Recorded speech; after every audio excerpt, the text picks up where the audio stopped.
When I think about POLIN Museum, I like to say, although not everybody agrees, I like to say it is not a Jewish museum. It is an institution of public history. Although, as you said earlier, it's part of a memorial complex, it's also not a memorial museum. It's a public history museum, and as such, it has an enormous responsibility to tell the truth and to have the kind of independence that will allow it to address difficult topics.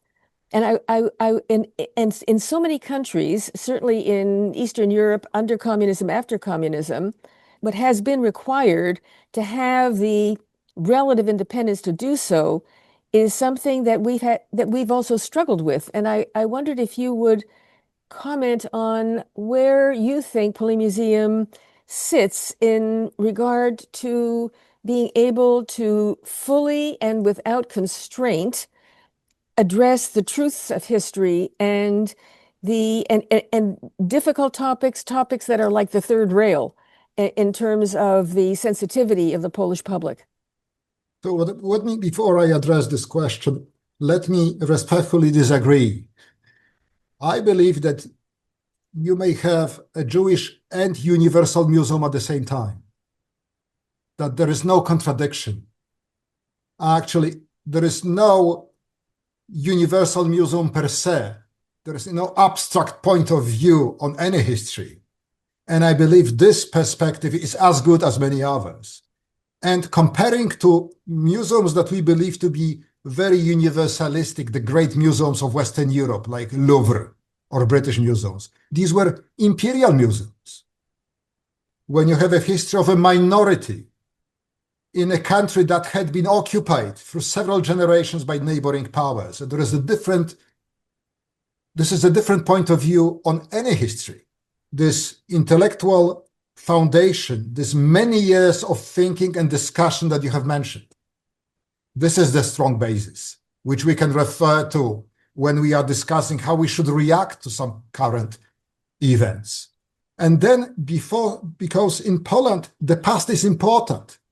And we have showed again and again that we are ready to talk about the most difficult topics.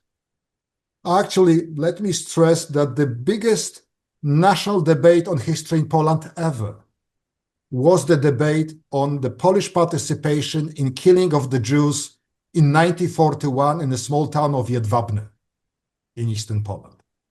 So it was not only the biggest Polish debate on the Holocaust, it was the biggest Polish debate on the history ever. And that tells you something how important this topic was. Sometimes it is challenging, like at present. We have a rise of anti-Semitism, both left-wing and the right-wing. There are challenges to it. But we are well prepared, intellectually well prepared, also legally, because the museum is a public-private partnership. We have 3 founders of the museum: the Association of the Jewish Historical Institute, the group that came with the initiative.